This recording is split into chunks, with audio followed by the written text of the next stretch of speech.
All right, I'm going to try out these 300 black rounds by AAC. Otherwise, you guys might know as Palmetto. This is their ammunition brand. I've tried a few different rounds through this, and it really only seems to like Winchester for me, shockingly. Shoots really good with the Winchester 125 grain open tips. There's a video for that on the channel. I'll link it if I can. It depends on the yellow $ status. Same thing with the review video on this rifle. It's a Bear Creek 16-inch, I believe. Bear Claw, it was called at least then. Stainless fluted. So I'll put a link in the description of that as well if I'm able, if you want to check out the review on that upper.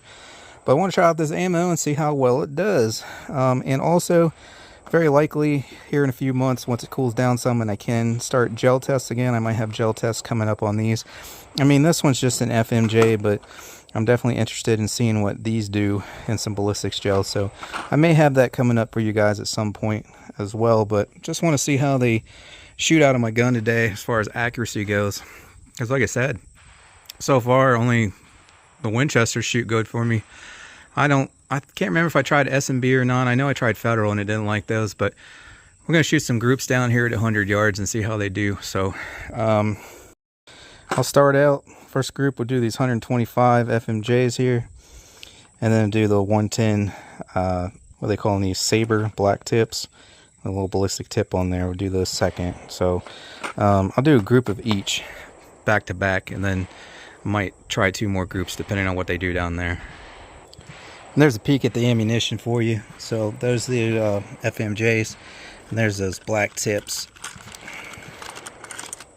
Oh, if I quit dropping the dang things. A little black polymer tip on there. And this is just rudimentarily zeroed. It's not perfected at all. I was just shooting debris down here. It's the first time the scope's been on the gun. So if we're not hitting bullseye, don't read into that. I may be tweaking the scope some in between groups to get it to line up the way I want. We're just trying to see how tight it'll shoot these. Also, with these being 110 grain and these being 125, they're probably going to have different point of impacts as well. Alright, so I'll do 2 groups of each, and I'll do the first shot zoomed out here, and then we'll zoom in for the second row of groups. But I'll try to get through this relatively quick, speed it up where appropriate for you guys. Alright, so first up, 125 grain FMJ. And I guess I'll start out on center bullseye since we don't know where these are going to impact yet. I'll just go ahead and zoom you guys in. Well, it's gonna freaking wobble on me over here. Move the camera real quick. There we go. Aiming for the center bullseye because we don't know how well I got this thing zeroed in yet.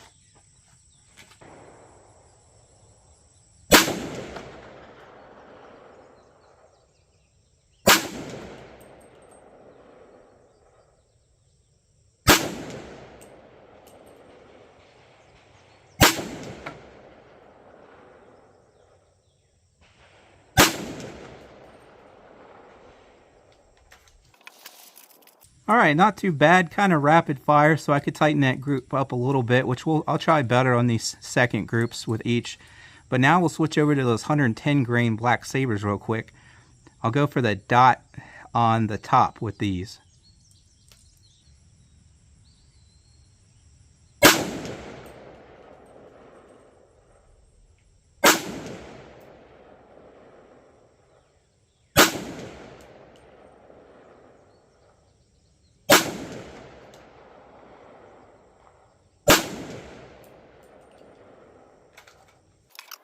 Alright, I am very pleased with that. It seems to like both of these rounds, potentially those black tips there, 110 grain, even better. So get loaded back up here. They're definitely both low left, so I'm going to bring it to the right a little and bring it up some. And then we'll do FMJ on that red dot, and then another group of those black sabers on the bottom dot there.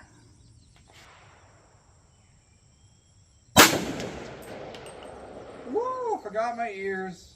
I'm deaf.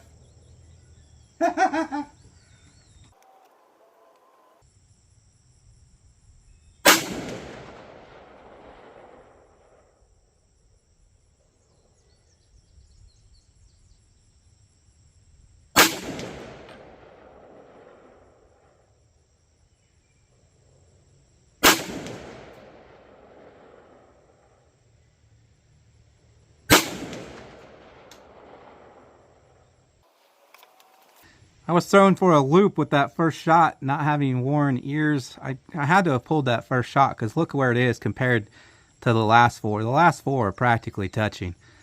So those things are shooting like 1 inch down there, and they could probably do better if I was using a rear rest and, you know, all that. So these things are shooting phenomenal. But now we'll go to the black Sabre on the bottom dot.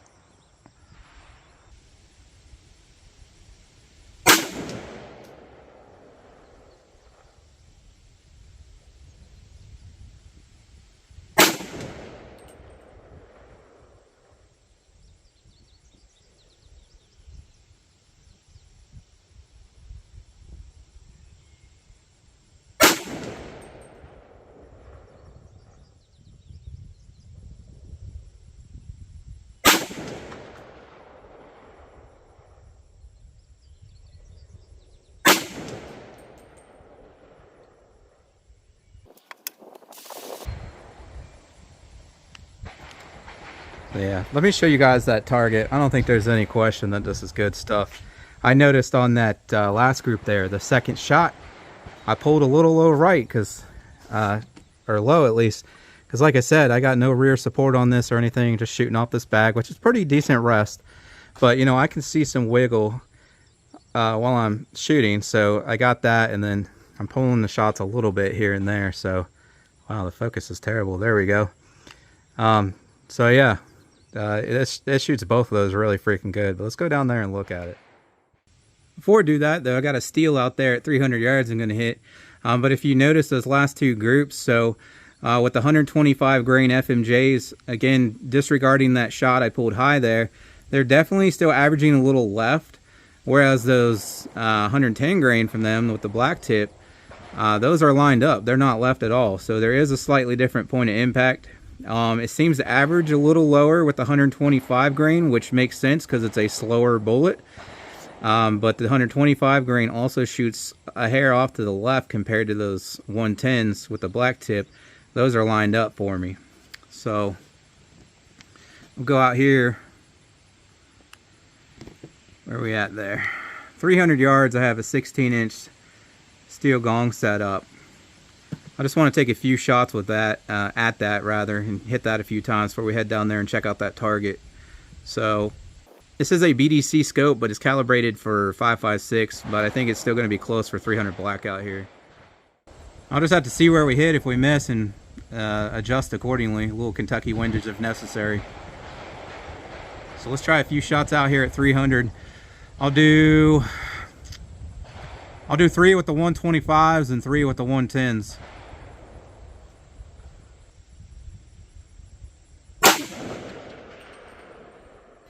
Remember, those 125s were off to the left, so out here at 300 they were way off to the left. So these next two I aimed further to the right.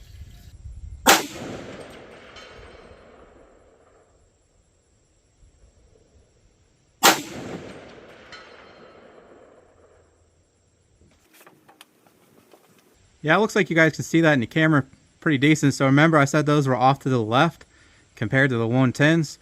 And out there at 300 yards, it's exacerbated, so it went so far left that it missed off the left edge.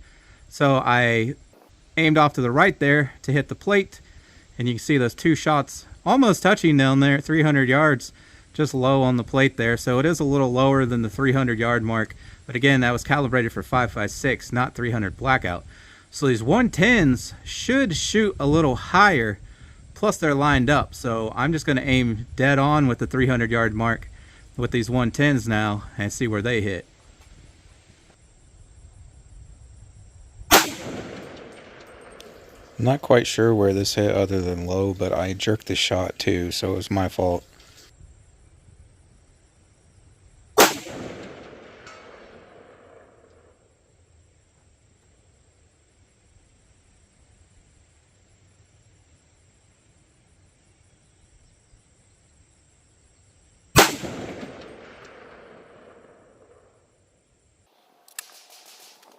So that first shot was 100% me. I should have had a voiceover in the video by now. That was 100% me. I yanked the heck out of that. Surprisingly though, those next two shots, they went, well, the second shot hit, it barely sounded like it nicked it. because I didn't see it hit, but it definitely moved it, and a little ding, but a pretty quiet ding compared to hitting the plate. So I was like, man, I just hit the bottom edge of that. So I kept that same aim point, and then the third shot missed just off the bottom edge. So interestingly, those 110 grains out there at 300 yards actually shoot a couple inches lower than the 125 grain bullets do. So, but they are lined up. I'm not having to, you know, hold it off to the right to hit it. So like I said, a different point of impact at 100 yards, but kind of the opposite of what you expect happening out there at 300. They're actually shooting a little lower than the 125s out there. So, but yeah, 300 yard gun all day long, no issue. Or ammunition, I should say, since we're testing the ammo, not the rifle. I already know the rifle's a shooter. All right, so here we are down at 100. So our first group here, what the heck's going on? Let me reach into my brain here and remember what's going on. Okay, got it. So we started out here because I wasn't sure how well the rifle was zero, which it did need a little tweaking. So first group here, yeah, it's about a 2-inch group, but you know, I wasn't really going for optimum accuracy, not at all this day, honestly. Just, you know, I mean, I bring stuff down, it shoots 3 or 4 inch groups, shooting like I did here, and I know the gun doesn't like it. If I'm getting like 2 or under, then I know it's good. So, but yeah, just kind of winging them down here. Got about a 2-inch group with the 125 grain FMJs there. And then without touching the scope, came up and did the 110s there in the video. And you can see that's a little bit tighter group, so it's looking better. So then I choked up on the rifle, tried to get better groups with both. Somehow I threw that very first shot. My ears weren't on either, so I don't know if it had something to do with it or not, but it scared the crap out of me. But then we got 1, 2, 3, 4. So we got 3 practically touching here, 1 over here. That's just over a 1-inch group. I mean, like 1 1/10. I mean, if you went center to center, it's definitely a 1-inch group there. And again, no rear bag, not shooting super slow or anything like that. So it appears that even those 125 grains, if you do everything you're supposed to, you could probably get 1-inch or better groups out of them, which is crazy. Then I called out, I pulled at least one of those down low there. And this is the string we got, which this overall string, I mean, let's take that lowest one out because I know I pulled one low there. Surprisingly, not much better than that. I mean, it's still a pretty dang good group though, under 2 inches all day long. Again, I pulled at least one of those. So it looks like they both shoot about the same. I mean, that's phenomenal right there, besides the one I pulled. But I don't think the 125 shoot any better than the 110s or vice versa. So both of those shoot pretty dang good considering the circumstances, which is I'm not trying real hard. I don't have a rear support, you know, bag or anything like that. So not going for the absolute best I can do. And I forgot to mention, it's a mil spec trigger too, you know. So we don't got a 2-pound Timney trigger in there or anything like that either. So for that to shoot anything under 2 inches is just fine by me. And I think these would do MOA or sub MOA if with the perfect shooter and scenario. So my gun definitely likes those, and that's probably going to be my new go-to round in 300 black there. I definitely got to try their 7.62 by 39 and their 5.56 as well. Stay tuned for that. All right, then down here at 300, like I said, that first 125 off to the left because we knew it was averaging left at 100, so it was way worse at 300. We just missed the left edge. And then I went 1, 2. Then our the black tip, I flung one, it was my fault, and then 2 right down here. It looks like one of them might have actually hit or something right there. And then the one just barely missed low. But so that would be 2 shots right next to each other at 300 with the 110s, and 2 shots right here right next to each other with the 125s down at 300. So yeah, this thing shoot.